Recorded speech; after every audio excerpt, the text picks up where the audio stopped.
ഇന്ന് നമ്മൾ കാണാൻ പോകുന്നത് ദുബായ് എക്സ്പോ സിറ്റിയിലെ കുറച്ച് ക്രിസ്മസ് വിശേഷങ്ങളാണ്. ഈ വിന്റർ സിറ്റിയിൽ ചെന്ന് കയറുമ്പോൾ തൊട്ടേ ഒരു ക്രിസ്മസ് വൈബാണ്.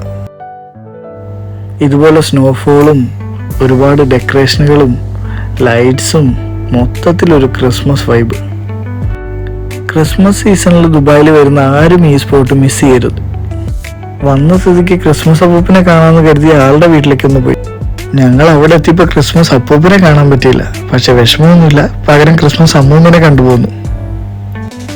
ഇതാണ് അവിടെ സെറ്റ് ചെയ്തിട്ടുള്ള സാന്താക്ലോസിന്റെ വീട്. വീട് മൊത്തത്തിൽ ഞങ്ങളൊന്ന് ചുറ്റി നടന്ന് കണ്ടു. ഈ പറഞ്ഞ കാര്യങ്ങളെല്ലാം നമുക്ക് ഈ എക്സ്പോ ഡോമിൻ്റെ ഉള്ളിലാണ് കാണാൻ പറ്റുന്നത്. ഡോമിനുള്ളിൽ ഈ ലൈറ്റെല്ലാം ഇങ്ങനെ ചേഞ്ച് ആയിക്കൊണ്ടേയിരിക്കും. ഇപ്പൊ ക്രിസ്മസ് ആയതുകൊണ്ട് തന്നെ ക്രിസ്മസ് തീമിലാണ് ഈ ലൈറ്റ് എല്ലാവരും സെറ്റ് ചെയ്തിരിക്കുന്നത്.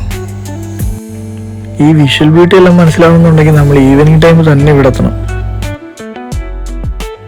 അതിനുശേഷം നമ്മൾ പോയത് എക്സ്പോ സിറ്റിയിലെ തന്നെ ഏറ്റവും വലിയ അട്രാക്ഷനായ വാട്ടർ ഫൗണ്ടനിലേക്കാണ്. ആക്ച്വലി ഇവിടെ നമ്മൾ ഒരുപാട് ടൈം സ്പെൻഡ് ചെയ്തു. ടൈം പോകുന്നത് നമുക്കറിയാൻ പറ്റുന്നുണ്ടായിരുന്നില്ല. പിന്നെ വേറൊരു കാര്യം എന്താണെന്ന് വെച്ചാൽ നമ്മുടെ ഡോമിൻ്റെ ഉള്ളിൽ മാത്രമല്ല ലൈറ്റ് ഷോ, വാട്ടർ ഫൗണ്ടനിലും ഉണ്ട്. ഇതുപോലെ ലൈറ്റ് ഷോ ഒക്കെ ഉള്ളതുകൊണ്ട് തന്നെയാണ് ഞങ്ങൾ ഈവനിങ് ടൈം പ്രിഫർ ചെയ്തത്. ഇവിടെ നമുക്ക് എത്ര നേരം വേണമെങ്കിലും സ്പെൻഡ് ചെയ്യാം. ഒരുപാട് പേര് ഫാമിലി ആയിട്ടും ഫ്രണ്ട്സ് ആയിട്ടും ഒക്കെ വന്ന് ഒത്തിരി ടൈം ഇവിടെ സ്പെൻഡ് ചെയ്യുന്നുണ്ട്. ക്രിസ്മസ് ആയിട്ട് സ്നോ ഡിയറിനെ കാണാൻ പറ്റിയില്ല എന്നൊരു വിഷമം ഉണ്ടായിരുന്നു. ഇത് കണ്ടപ്പോൾ അതങ്ങ് മാറി കിട്ടി.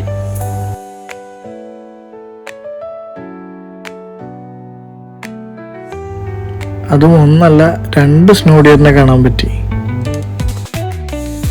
അപ്പോഴേക്കും ഡോമിൻ്റെ ഉള്ളിൽ അടുത്ത ഷോ സ്റ്റാർട്ടായിരുന്നു.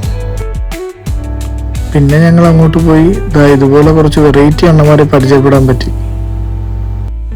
എക്സ്പോ 2020 ഈ വിന്റർ സിറ്റി ഇതൊരു മസ്റ്റ് വിസിറ്റ് പ്ലേസ് തന്നെയാണ്, പ്രത്യേകിച്ച് ഈ ക്രിസ്മസ് ടൈമിൽ.